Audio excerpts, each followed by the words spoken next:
আপনারা গোপালগঞ্জে কোন হিন্দু পরিবার এর মধ্যে আগুনে পড়ে মরেছে? কেউ পুড়িয়ে মেরেছে? এত বড় মিথ্যা, এত বড় অপপ্রচার। ভারত বলে গণতান্ত্রিক দেশ, বিজেপির কোন কোন নেতা পেয়েছেন শেখ হাসিনার পাচার করা 28 লক্ষ কোটি টাকার ভাগ? আপনাদের যদি অশুভ ইচ্ছা থাকে, আমরাও তাহলে বলবো আমাদের যে নবাবের এলাকা বাংলা, বিহার, উড়িষ্যা, আমরা সেইটা দাবি করব। আপনারা আমাদের পতাকা আগরতলা সহকারী হাই কমিশনের গেট ভেঙে সেটাকে টেনে নামিয়ে ছিঁড়েছেন। এটা তো প্রচন্ড আঘাত। করোনার আঘাতের চাইতে বড় আঘাত দিয়েছেন আপনারা ভারতের সাম্প্রদায়িক শাসক গোষ্ঠী। আমরা কি এটা ভুলে যাব? আমরা কেউ হিন্দু, মুসলমান, বৌদ্ধ, খ্রিস্টান, এই যে বৌদ্ধ সম্প্রদায়ের অপু এখানে দাঁড়ানো আছে, দেখুন দিলীপ বড়ুয়া আছে। আমরা কোনোদিন ভুলে যাব না। আপনারা আপনাদের মিডিয়া কি একজন সুমন, এক ভদ্রলোক, মানে অহর্নিশি ক্রমাগত ভাবে তিনি মিথ্যা অপপ্রচার করে যাচ্ছে। আমি তাকে একটু ভদ্রলোক বলেই মনে করতাম, দেখতে শুনতেও সুন্দর, কিন্তু মনটা এত অসুন্দর।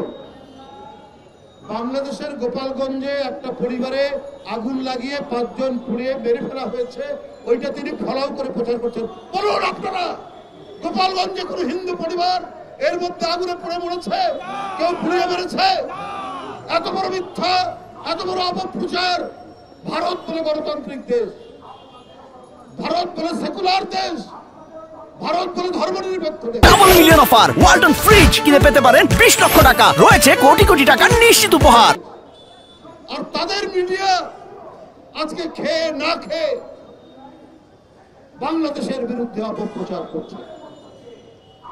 শুভেন্দু বাবুদের তল্পি বাহক হয়েছে। ওখানে যারা সত্যিকারের প্রগতিশীল, অসাম্প্রদায়িক, তারা এই সমস্ত মিডিয়াকে বলে কি যেন, গদি মিডিয়া। মানে যারা গদিতে আছে সেই গদির তল্পি বাহক মিডিয়া।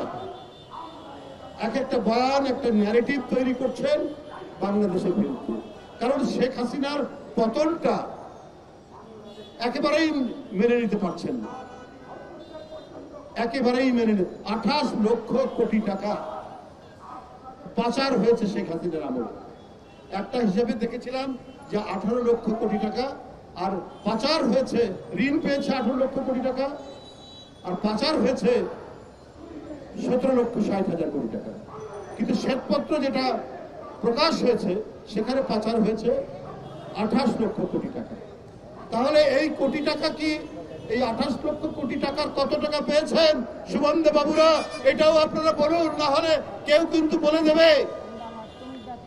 বিজেপির কোন কোন নেতা পেয়েছেন শেখ হাসিনার পাচার করা 28 লক্ষ কোটি টাকার ভাগ? এটাও কিন্তু বাংলাদেশের মানুষ জেনে গেছে এবং আনুষ্ঠানিকভাবে হয়তো একদিন সেটা বলে দেবে। আমরা এত আন্দোলন সংগ্রাম, এত ত্যাগ, শিশু থেকে শুরু করে তরুণরা অকাতরে জীবন দিল, তাদের রক্তাক্ত লাশ পড়ে থাকলো, গোটা বিশ্ব কেঁদে উঠেছে, গোটা বিশ্বের মানুষের চোখ দিয়ে কান্না ঝরেছে। আর ভারত, আমরা পাশাপাশি, আমাদের সংস্কৃতির অনেকটা মিল আছে, তারপরেও আপনারা এতখানি হিন্দুত্ববাদী, এতখানি সাম্প্রদায়িক, এতখানি অন্ধ যে শেখ হাসিনাকে রক্ষা করার জন্য আপনারা বাংলাদেশের মানুষের বিরুদ্ধে, আন্দোলনকারী মানুষের বিরুদ্ধে, শহীদ মুগ্ধর বিরুদ্ধে, শহীদ আবু সাইদের বিরুদ্ধে আপনারা আপনাদের প্রচারণা যেটা চালাচ্ছেন, আমাদের এই শহীদদের বিরুদ্ধে সেটা যায়। গণতন্ত্রের জন্য আমাদের মহান আত্মত্যাগ, সেই মহান আত্মত্যাগকে আপনারা ভুলণ্ঠিত করার চেষ্টা করছেন, তাতে কোনো লাভ হবে না। আপনারা যদি মনে করেন এই করে আপনাদের আগ্রাসন সুসম্পন্ন করবেন, আমরা আমাদের স্বাধীনতা, সার্বভৌমত্ব বিশ্বাস করি, রক্ষা করার জন্য অঙ্গীকারবদ্ধ। আমরা প্রত্যেকটা দেশের স্বাধীনতার মর্যাদা দেই। ভারত সহ যত ক্ষুদ্র রাষ্ট্র বড় রাষ্ট্র আছে প্রত্যেকেরই স্বাধীনতা সার্বভৌমত্বে আমরা মর্যাদা দেই।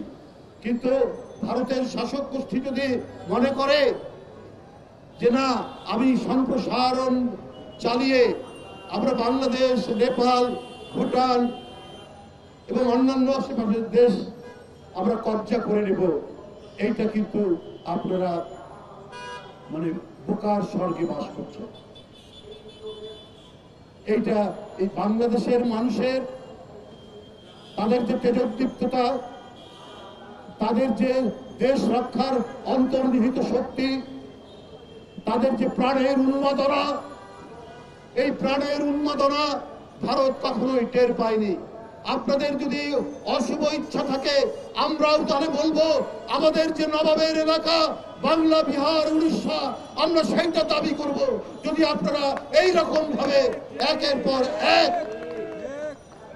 পর এক ভারত বাংলাদেশের বিরুদ্ধে আগ্রাসী ভূমিকা পালন করে। শুভেন্দু বাবুরা উনি শুনেছি এর আগে নাকি অন্য দল করতেন, প্রায় দল বদল করেন।